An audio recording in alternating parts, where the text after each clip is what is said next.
Hello, welcome, Magnus here, and if you'd like to stay up to date regarding the latest cameras or get some tips and tricks on how to use your cameras, definitely consider subscribing. So today we're asking the question, why haven't I upgraded to Canon's mirrorless system when I've been a Canon fan for such a long time? So first, let me get started on how I came into appreciating and loving the Canon brand as a camera brand in general. So my first camera, when I wanted to get into really the independent professional video making game, was definitely a Canon system, because I've heard so much about how Canon is doing well in the market when it comes to owning a camera. Now, I had browsed DSLR cameras at the time, and this was back in maybe 2012, 2013. But I found that I wanted to have a camera that can be an all-around function as a video camera and focus on that, because that's primarily what I wanted to focus on, and be excellent in low light. That's when I chose the Canon XA10.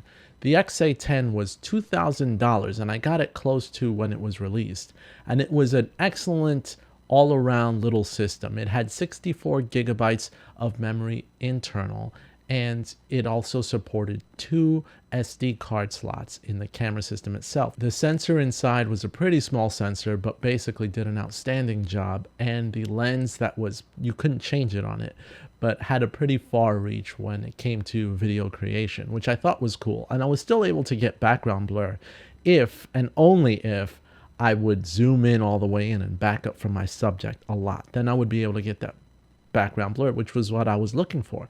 And I did a few productions with that camera. Its limits when it comes to video specs are 1080p at 30 frames per second max, and I think it was not even 1080p if I remember correctly. It might have been like 1080i, and then it had 24p and then lower resolutions from there. So that was my introduction. But then I keep on hearing from other creators and other producers of video that I should definitely hit the DSLR market when it comes to video creation.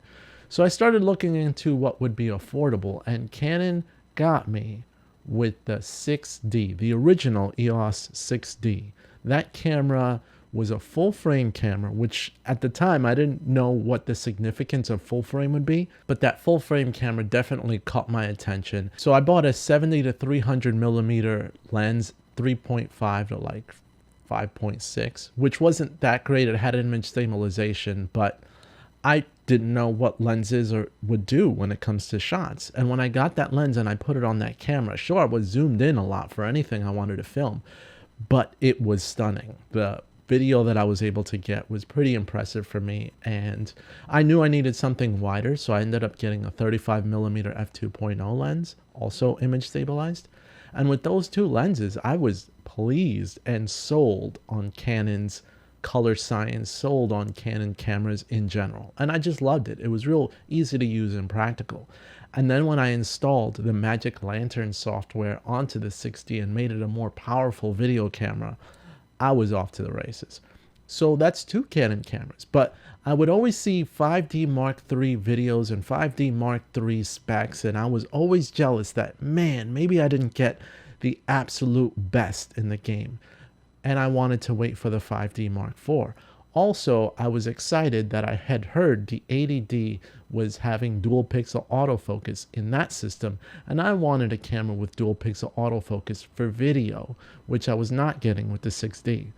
So I spent the money and I bought the 5D Mark IV.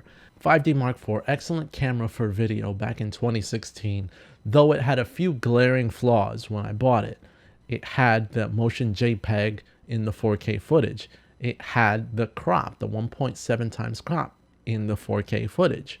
So it did kind of handicap me from that perspective, but from a video shooting perspective in general, it was still amazing. And for 4K, by that point, I had the Samsung NX1, which I would get less of a crop than the full frame 5D Mark IV, which is funny. But that's when I made the decision that I'm not going to buy any more cameras, whether mirrorless or DSLR, until I get the features that I want. And that's when Canon failed me for a number of years. So Canon's subsequent cameras after that were all either cheaper, much less expensive cameras, or they were cameras that just weren't full frame and didn't have what I wanted in the DSLR prospect. I had already understood what I wanted. I wanted a full frame look in 4K and maybe some higher frames per second, such as 60 frames per second in 4K rather than just 30. Canon wasn't giving me that. And when the GH5 came out, though it wasn't full frame, I knew that with a speed booster, I can get closer to full frame than I could with the 5D Mark IV. And it had 60 frames per second. And it had 10-bit 422 color, features that I didn't even know I wanted. So I bought a Panasonic GH5. Next camera I ended up buying was the Blackmagic Pocket Cinema Camera 4K. Because it also had 4K 60, I can get less of a crop on the BMPCC 4K than I would have to deal with on the 5D Mark IV.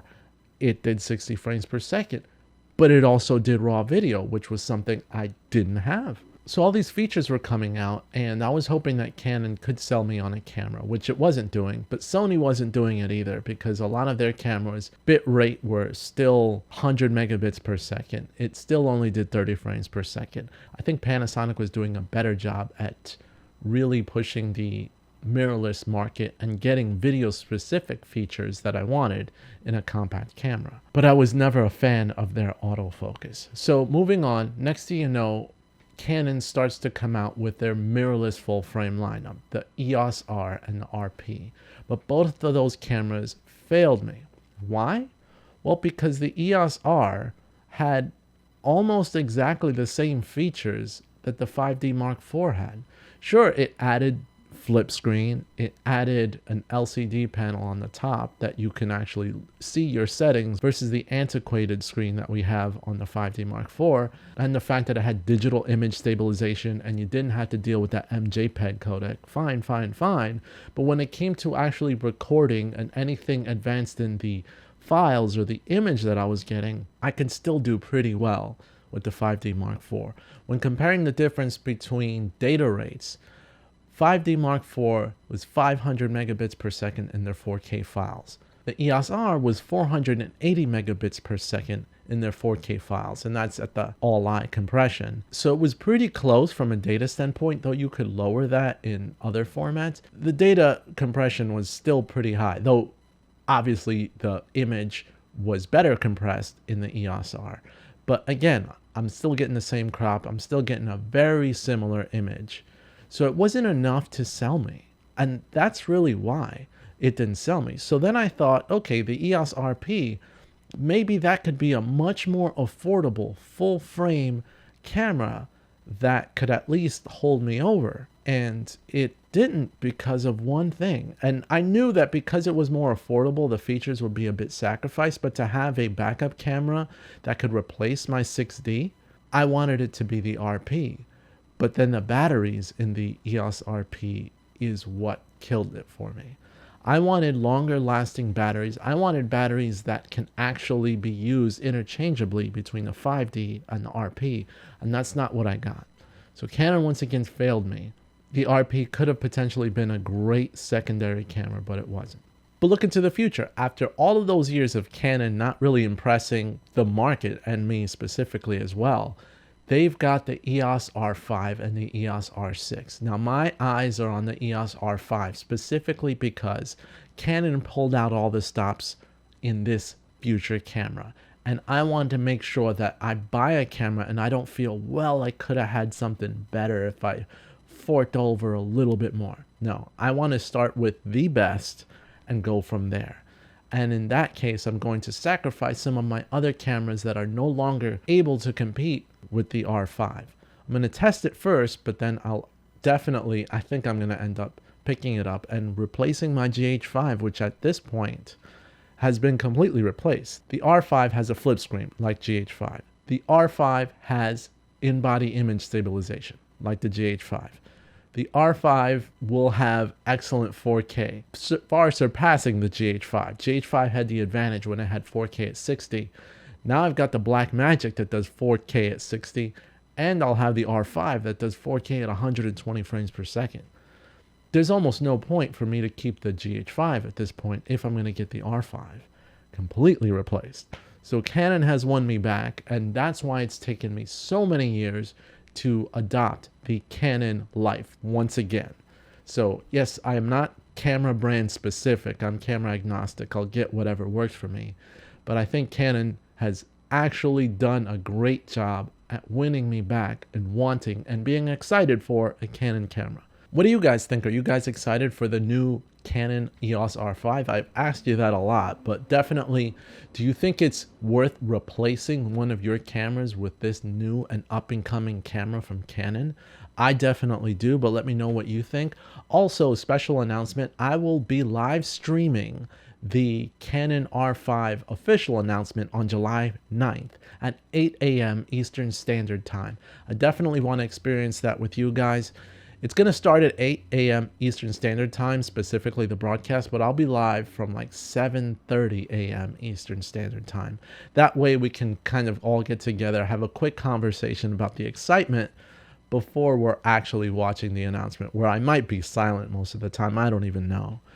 But as always, thank you for joining me. And if you find this stuff likable, then hit that like button. And as always, you can make my day if you subscribe today. This is Magnus, and I'm out. See you guys later.